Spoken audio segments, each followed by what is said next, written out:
সুপ্রিয় দর্শকবৃন্দ, আসসালামু আলাইকুম রহমতুল্লাহি ওয়া বারাকাতুহু। প্রীতি ও শুভেচ্ছা নেবেন। একটি গুরুত্বপূর্ণ খবর, সেটি হচ্ছে ডক্টর ইউনূসের নেতৃত্বাধীন অন্তর্বর্তীকালীন সরকারের বর্তমানে সবচাইতে যে বিষয়টি আলোচনায়, সেটি হচ্ছে মব ভায়োলেন্স, অর্থাৎ মব সৃষ্টি করে কোনো ব্যক্তিকে গণপিটুনি, লাঞ্ছনা কিংবা হত্যা করার মতো ন্যাক্কারজনক ঘটনা বেড়েই চলছে। এটি খুবই আশঙ্কাজনক একটা পরিস্থিতিতে চলে যাচ্ছে। তো বিষয়টি নিয়ে দৈনিক সমকাল একটি প্রতিবেদন প্রকাশ করেছে। তারা সেখানে কিছু তথ্য উল্লেখ করেছে, যার শিরোনাম করেছে মব থামানোর নির্দেশ আছে, কার্যকরে পদক্ষেপ নেই।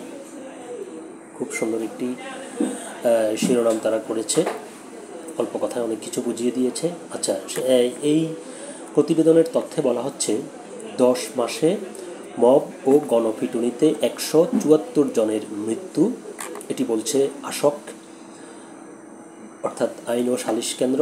তারপর একই সময়ে 477টি হামলার শিকার হয়েছে পুলিশ। তার মানে হচ্ছে পুলিশও মবের হাত থেকে নিষ্কৃতি পায়নি।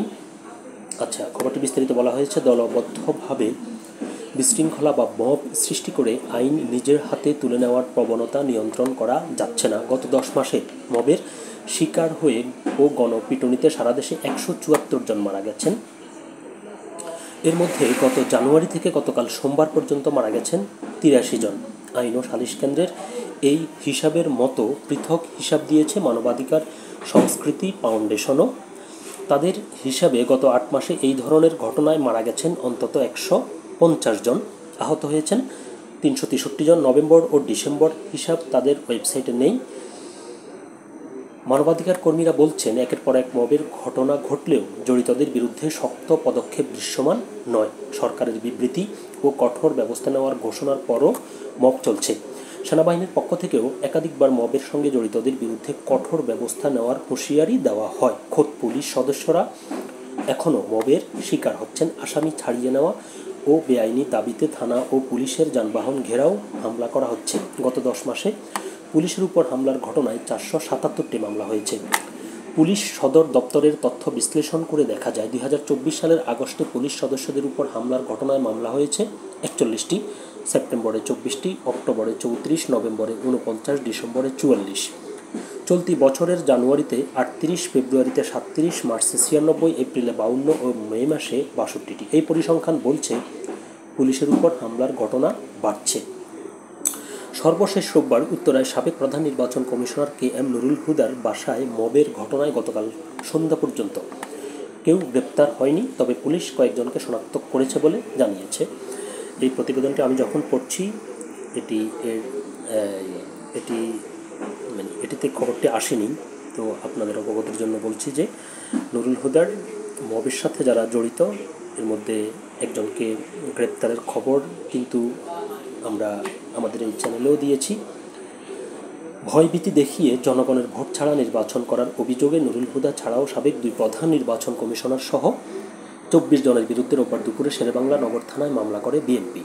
মামলা দায়েরের কয়েক ঘন্টা পর মব সৃষ্টি করে নুরুল হুদাকে হেনস্থা করে পুলিশে ধরিয়ে দেওয়া হয়। এর সঙ্গে স্বেচ্ছাসেবক দলের কিছু নেতাকর্মীর যুক্ত থাকার অভিযোগ উঠেছে এবং অভিযোগের প্রেক্ষিতে কিন্তু তাদেরকে গ্রেপ্তারও করা হয়েছে। গতকাল নুরুল হুদার উত্তরা বাসায় গিয়ে দারোয়ান ফেরদৌস হাসানের সঙ্গে কথা হয়। তিনি সমকালকে বলেন, রোববার সন্ধ্যা 6টার দিকে 40 থেকে 45 জনের একটি দল গেট খোলা পেয়ে অতর্কিতভাবে বাসায় ঢুকে পড়ে। তারা স্যারকে বলেন, আপনার নামে মামলা হয়েছে, আমরা আপনার নিরাপত্তা দিতে এসেছি। এই বলে স্যারকে জোরপূর্বক টেনে হিঁচড়ে নিচে নামিয়ে আনে। এ বিষয়ে বিএনপির স্থায়ী কমিটির সদস্য সালাউদ্দিন আহমেদ বলেছেন, আমরা চাই কোনো ব্যক্তি যত বড় অপরাধীই হন না কেন, তার আইনি এবং সাংবিধানিক অধিকার যেন ভোগ করার অধিকার অক্ষুণ্ণ থাকে। নুরুল হুদার ঘটনায় বিএনপির কেউ জড়িত থাকলে তদন্ত করে ব্যবস্থা নেব। তিনি বলেন, বাংলাদেশের গণতন্ত্রকে ধ্বংস করার জন্য এবং নির্বাচনী ব্যবস্থাকে পুরোপুরি বিনষ্ট করে দেওয়ার জন্য যে কজন ব্যক্তি দায়ী, তার মধ্যে নুরুল হুদা অন্যতম। হ্যাঁ ঠিক আছে, তিনি দায়ী, সেটি তো অন্য বিষয়।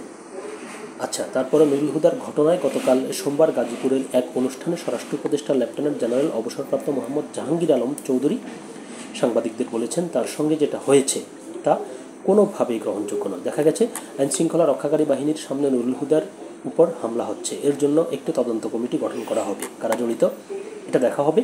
আইনশৃঙ্খলা রক্ষাকারী বাহিনীর কেউ জড়িত থাকলে তাদের বিরুদ্ধে ব্যবস্থা নেব। আচ্ছা, তারপরে গত বছরের 11ই সেপ্টেম্বর জাতির উদ্দেশ্যে দেওয়া ভাষণে অন্তর্বর্তী সরকারের প্রধান উপদেষ্টা অধ্যাপক মোহাম্মদ ইউনুস বলেছিলেন, কেউ আইন নিজের হাতে তুলে নেবেন না। আইন নিজের হাতে তুলে নিয়ে কেউ সমাজে বিশৃঙ্খল পরিবেশ সৃষ্টি করলে আমরা তাকে অবশ্যই শাস্তির আওতায় নিয়ে আসব। আচ্ছা, এটা তো তিনি বলেছেন। আচ্ছা, তারপরে বলা হচ্ছে যে সরকারের নীরবতা সহিংস গোষ্ঠীগুলো অপকর্মে প্রভাব যোগাচ্ছে। মানবাধিকার সংগঠন আশক এক বিবৃতিতে বলেছে, কোনো নাগরিকের বিরুদ্ধে অভিযোগ থাকলে তা নিষ্পত্তির একমাত্র পথ সংবিধান ও আইনি প্রক্রিয়া। বিচার ব্যবস্থার বাইরে গিয়ে যে কোনো অপমানজনক ও সহিংস আচরণ শুধু ব্যক্তি অধিকারই লঙ্ঘন করে না, তা একটি সভ্য ও গণতান্ত্রিক রাষ্ট্র ব্যবস্থার মূল ভিত্তিকে প্রশ্নবিদ্ধ করে। বিবৃতিতে বলা হয়, কেএম নুরুল হুদাকে নিয়ে সামাজিক যোগাযোগ মাধ্যমে প্রচারিত ভিডিও ফুটেজের দৃশ্য শুধু একজন ব্যক্তির প্রতি নয়, বরং দেশের সংবিধান, মানবাধিকারের ন্যূনতম মূল্যবোধ ও আইনের শাসনের প্রতি সরাসরি আঘাতের নামান্তর। আশক বলছে, গত জানুয়ারি থেকে জুন পর্যন্ত এই ধরনের ঘটনায় কমপক্ষে 83 জন মানুষ নিহত হয়েছেন, যা একটি সভ্য রাষ্ট্রের ঘোরতর নৈরাজ্যের ইঙ্গিত বহন করে। তো প্রতিবেদনটি এ পর্যন্তই ছিল, আরও কিছু ছিল, আমি ভিডিওটি দীর্ঘায়িত হয়ে যাবে এজন্য আমি পুরোটা এখানে তুলে আনিনি। যারা প্রয়োজন মনে করেন তারা সমকালের সাইটে গিয়ে এটি পড়তে পারেন। তো যেটি শেষ কথা সেটি হচ্ছে যে একজন লোক অপরাধ করেছে বা বেআইনি কর্মকাণ্ড করেছে, তাই বলে অন্য কেউ তাকে বেআইনিভাবে আইন নিজের হাতে তুলে নিয়ে শাস্তি কোনোভাবেই দিতে পারে না। সে যেই দলের, যে মতের, যে পথের মানুষই হোক না কেন, সর্বোচ্চ তার অভিযুক্ত বা অপরাধী ব্যক্তির বিচার চাওয়া যেতে পারে, এর জন্য সভা সমাবেশ করা যেতে পারে বা সরকারের কাছে দাবি জানানো যেতে পারে, কিন্তু আইন নিজের হাতে কেউই তুলে নিতে পারে না। এবং আমরা আশা করব যে বিষয়গুলোর প্রতি সরকার সুদৃষ্টি দেবে এবং দ্রুত এই মব বন্ধ করার ব্যাপারে দৃঢ় পদক্ষেপ নেবে। সবাইকে ধন্যবাদ। আল্লাহ হাফেজ।